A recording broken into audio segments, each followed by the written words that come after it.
Hello friends, आप सब कैसे हैं। आई होप आप सब बहुत ही अच्छे होंगे और स्वस्थ भी होंगे। ये जो क्लास है दोस्तों, ये क्लास है आपके history teaching pedagogy BEd third semester की। बीएड थर्ड सेमेस्टर में यदि हम बात करें तो एमजी केवीपी वालों के लिए है। किसके लिए है? महात्मा गांधी काशी विद्यापीठ वाराणसी वालों के लिए ये क्लास है।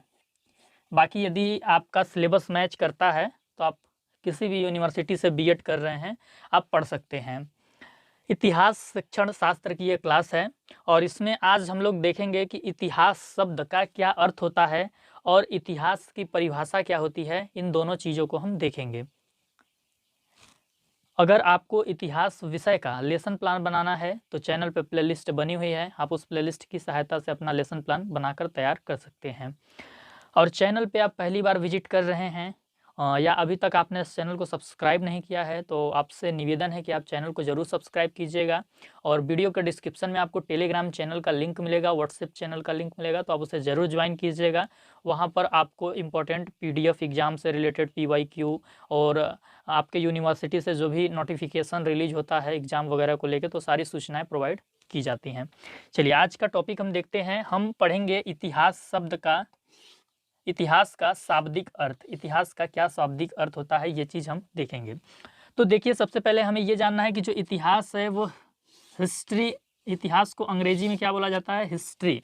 और हिस्ट्री जो वर्ड है इसकी उत्पत्ति कहाँ से हुई है? तो हिस्ट्री वर्ड की उत्पत्ति लैटिन तथा ग्रीक शब्द हिस्टोरिया से हुई है, जिसका अर्थ होता है जानना, नोइंग।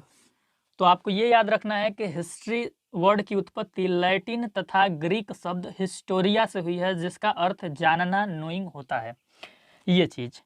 अब दूसरी चीज़ कि इतिहास का परिभाषा हमें देखना है कि इतिहास का परिभाषा क्या होता है। तो इतिहास का परिभाषा सबसे पहले हम हेनरी जॉनसन के अनुसार देखेंगे। हेनरी जॉनसन महोदय के अनुसार ये क्या बोलते हैं कि इतिहास विस्तृत रूप में प्रत्येक घटना है जो कभी घटित हुई। इसको समझने के लिए हमें थोड़ा सा चर्चा करना पड़ेगा। वो क्या है कि इतिहास शब्द का प्रयोग हम हमेशा दो अर्थों में ही करते हैं। पहला जो है घटनाओं का संकलन और दूसरा जो है कि इतिहास स्वयं एक घटना है। तो अगर इतिहास एक घटना है तो वो कब घटा, कैसे घटा, किस परिस्थिति में घटा, इन सभी चीज़ों का जो उत्तर है वो इतिहास हमें देता है। अब आप ऐसे समझ सकते हैं कि अगर इतिहास का निर्माण करना है तो घटनाओं की उपस्थिति बहुत ही आवश्यक है। अगर घटना नहीं होगा तो इतिहास निर्मित नहीं हो सकता। और घटना कैसे घटित होती है? जीवों के द्वारा। जो हम मानव हैं, जो जीवधारी हम मानव हैं, हम समाज में मौजूद होते हैं, हम कोई ना कोई गतिविधि करते हैं और वो एक घटना में तब्दील हो जाता है, अतीत का हिस्सा बन जाता है। तो अतीत की चीज़ों को, जो बीत गया, उन चीज़ों को इतिहास बताता है। तो जो हेनरी जॉनसन है वही चीज़ बोल रहे हैं कि इतिहास क्या है? विस्तृत है। 2023 में क्या हुआ सिर्फ इतिहास 1 साल को नहीं बताता है। 2022 में क्या हुआ इतिहास सिर्फ 2 साल को नहीं बताता है। अभी से लेके प्राचीन काल तक, जब से ये दुनिया बनी थी और आज तक के बीच में जितनी चीज़ें घटी हैं, उन सभी को इतिहास समेट कर रखता है और बताता है। तो इसीलिए हेनरी जॉनसन महोदय बोलते हैं कि इतिहास विस्तृत रूप में प्रत्येक घटना है जो कभी घटित हुई, जो कभी घटित हो चुकी, वो इतिहास है। इतिहास हमेशा पास्ट को बोला जाता है, जो हो गया। ठीक है, तो ये चीज़ आप ध्यान रखेंगे। इसके बाद दूसरी परिभाषा है डॉक्टर राधाकृष्णन के अनुसार। डॉक्टर राधाकृष्णन को आप जानते ही होंगे, डॉक्टर सर्वपल्ली राधाकृष्णन, जो कि बहुत ही सनातनी थे और बहुत ही अपने धर्म को लेकर सजग रहते थे। अपने धर्म को कैसे सकारात्मक रूप में वो समझ सकें, इसका प्रयास करते थे। तो उसी प्रकार उन्होंने इतिहास को राष्ट्र से जोड़ने की कोशिश की है। जिस प्रकार वो राष्ट्र के प्रति समर्पित रहते थे, तो इनका परिभाषा भी उससे प्रभावित है, आप देख सकते हैं। इनका परिभाषा है इतिहास राष्ट्र की स्मरण शक्ति है कि ये इस राष्ट्र का निर्माण कैसे हुआ, ये राष्ट्र अस्तित्व में कैसे आया, इस राष्ट्र में पहले किसका शासन था, फिर किसका था, कैसी सभ्यता थी, कैसी संस्कृति थी। तो इन सभी चीज़ों को जिसने याद करके रखा है वो इतिहास है। तो ये बोलते हैं कि इतिहास राष्ट्र की स्मरण शक्ति है। और इसके आगे वो बहुत ही महत्वपूर्ण चीज़ बोलते हैं कि यह युद्धों का विवेचन मात्र नहीं है। इतिहास जैसे ही हम लोग नाम लेते हैं इतिहास शब्द का, तो आपके दिमाग में आ जाता होगा कि कौन से राजा ने किससे कितने सन में युद्ध किया, कितनी शादियां की, कितने संधि किए। तो यही सब हमारे दिमाग में जनरली आ जाता है। लेकिन ये क्या बोलते हैं कि इतिहास सिर्फ युद्धों का विवेचन नहीं है, बल्कि मानव समाज के प्रत्येक पहलू का वर्णन है।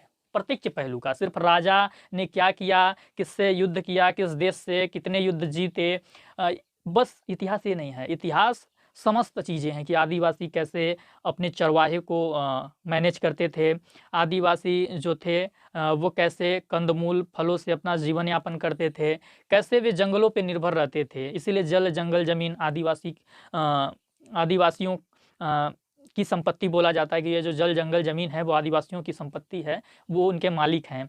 तो इतिहास में हम समस्त चीज़ें पढ़ते हैं, जितनी भी टेक्नोलॉजी कैसे कैसे विकसित हुई, कैसे कैसे डिजिटलाइजेशन हुआ, कैसे कंप्यूटर आया, कैसे शिक्षा का विकास हुआ, हमारे यहाँ कैसे शिक्षा का स्तर सुधरता गया, तो तमाम चीज़ें इतिहास समेट कर रखता है। तो आई होप आप इतना चीज़ें समझ गए होंगे। अब हम थोड़ा सा आगे और चीज़ें देखेंगे कुछ, तो आप बने रहिए।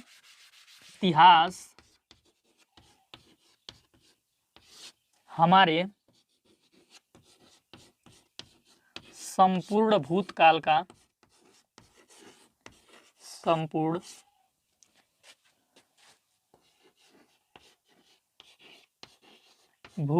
का वैज्ञानिक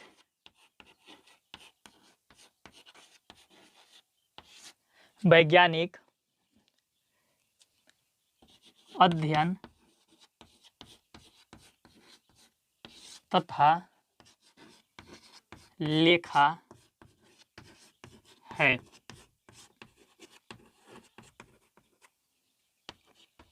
ये बोलते हैं कि जो इतिहास है, हमारा जितना भी भूतकाल है, यानी कि जब हमारा जन्म हुआ है और इससे पहले जब इस दुनिया बनी है और तब से जो चीज़ें स्टार्ट हुई हैं और अभी तक हैं, तो जितनी भी घटनाएं इस क्रम में घटी हैं, सबका जो वैज्ञानिक अध्ययन है और वैज्ञानिक अध्ययन करने के बाद जो उनका लिखित प्रमाण हमारे बीच में मौजूद है, वही क्या कहलाता है, इतिहास कहलाता है। यानी वैज्ञानिक तरीके से चीज़ें अध्ययन की जाती हैं और फिर उसको बताया जाता है कि अतीत में क्या घटी हैं, जब से ये दुनिया बनी है तब तक का जो इतिहास है एक वैज्ञानिक अध्ययन के आधार पर है, लिखित रूप में हमारे बीच मौजूद है, तो वही इतिहास है। ये बोलते हैं प्रोफेसर घाटे, ठीक है। और ये एक चीज़ और बोलते हैं, ये क्या बोलते हैं कि पृथ्वी पर ये एक चीज़ और बोलते हैं कि पृथ्वी पर मानव जीवन के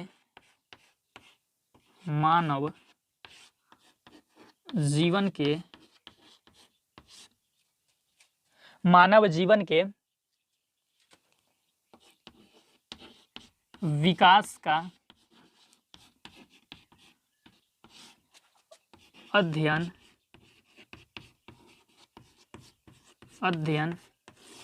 ही इतिहास है,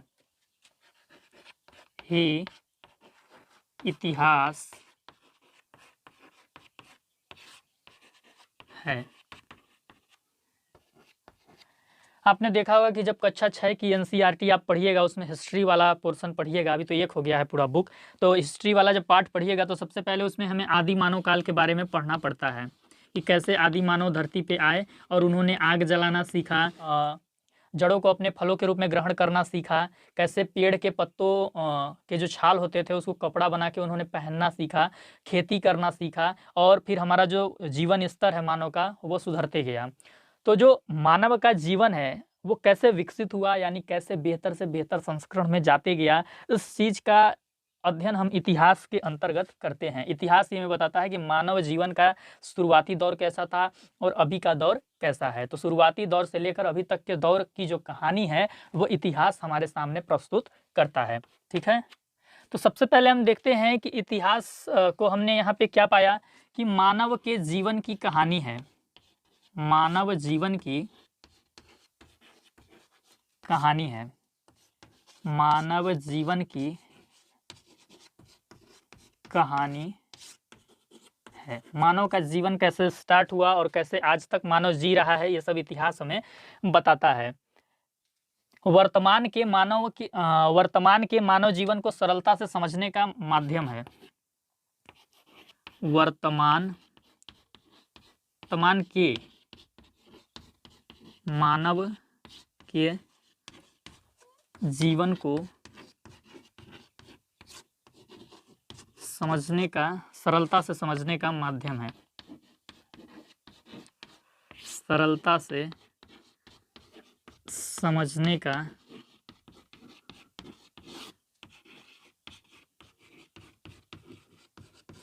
माध्यम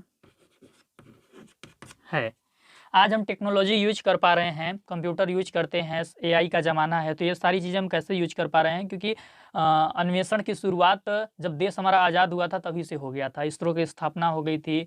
हम लोग चाँद तक कैसे पहुँच सकते हैं, कैसे अंतरिक्ष के बारे में पता लगा सकते हैं, इन सभी चीज़ों पे कार्य होने लगा था। तो आज जो हमारा जीवन दिखता है, जो जीवन शैली दिखती है, तो ये सब किसकी देन है? हमने अपने अतीत में कैसे प्रयास किए हैं, उसी का आउटपुट है आज का हमारा जीवन। तो आज के जीवन को समझना है तो पहले क्या-क्या हुआ था, इन चीज़ों को पढ़ना पड़ता है और उसी आज के जीवन को समझने का सरल माध्यम इतिहास है कि पहले का हम देखते हैं कि पहले कैसे-कैसे क्या हुआ, तो आज ये चीज़ हो पा रहा है। तो मानव जीवन की कहानी है, वर्तमान के मानव के जीवन को सरलता से समझने का माध्यम है। अगली चीज़ क्या है? तो अगली चीज़ इसको हम बोल सकते हैं कि मानव को मानव से परिचित कराना इतिहास का काम है। मानव को मानव से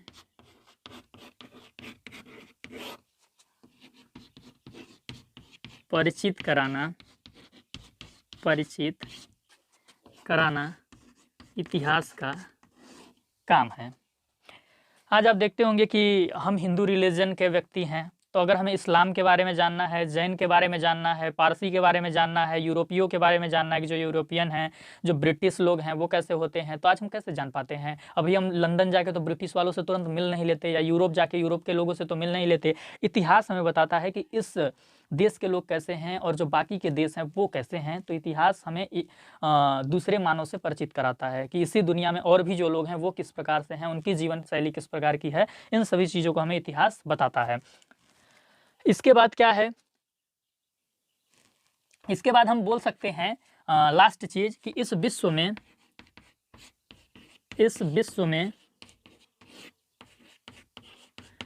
में हुई मानव की समस्त गतिविधियों का वर्णन। मानव की समस्त गतिविधियों का वर्णन। मानव की समस्त गतिविधियों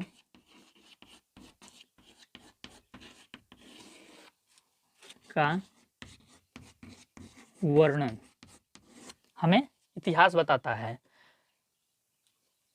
अगर हम गतिविधि को समझना चाहते हैं कि गतिविधि क्या होता है, तो मानव ने किस प्रकार के विचारों को अपनाया, किस प्रकार के कार्यों को किया और अपने हक और अधिकार के लिए क्या-क्या किया। अपने हक और अधिकार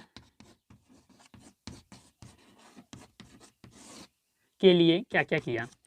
इससे आप ऐसे भी समझ सकते हैं कि जब हम आपके सामने भारत के आधुनिक इतिहास की बात करते हैं तो हम ये देखते हैं कि स्वतंत्रता आंदोलन के दौरान जब हम स्वतंत्रता चाहते थे, हम गुलामी में जकड़ लिए गए थे, तो कैसे-कैसे विचारपन पे एक गर्म दल था, एक नरम दल था, लेफ्ट विंग, राइट विंग, ऐसे देखने को हमें मिला। कौन लोगों ने क्या-क्या कार्य किया। महात्मा गांधी जी अहिंसा के रास्ते से देश आज़ाद कराना चाहते थे। वहीं भगत सिंह, सुखदेव, राजगुरु फांसी पे चढ़ गए। चंद्रशेखर आज़ाद ये सब मानते थे कि ऐसे आज़ादी नहीं मिल सकती, आज़ादी के लिए हमें एक शोर मचाना होगा, हंगामा खड़ा करना मेरा मकसद नहीं है, इस सूरत बदलनी चाहिए। ऐसे-ऐसे वाक्य आए। अपने हक और अधिकारों के लिए ही तो भारतीयों ने अंग्रेज़ों का विरोध किया। अगर जो अंग्रेज़ थे, जब उन्होंने हमारे भारत पे शासन किया, अगर वो सारे अधिकार, हक हम भारतीयों को सही से दे देते तो फिर हम उनसे लड़ते क्यों? तो जो इतिहास है, इतिहास में कोई भी घटना घटती है, कोई भी गतिविधि होती है, तो वो विचारों के माध्यम से देखने को मिलती है, कार्यों के रूप में देखने को मिलती है, हक और अधिकार के लड़ाई के रूप में देखने को मिलती है। तो आज हमने आपको जितनी चीज़ें बताना था इस टॉपिक से रिलेटेड वो सारी चीज़ें बता दी है। अगर इसमें आपको कहीं भी कोई चीज़ समझ नहीं आई है तो आप पूछ सकते हैं कमेंट करके। अगर ये क्लास आपको अच्छी लगी है तो चैनल को आप सब्सक्राइब कर लीजिएगा और टेलीग्राम चैनल और व्हाट्सएप चैनल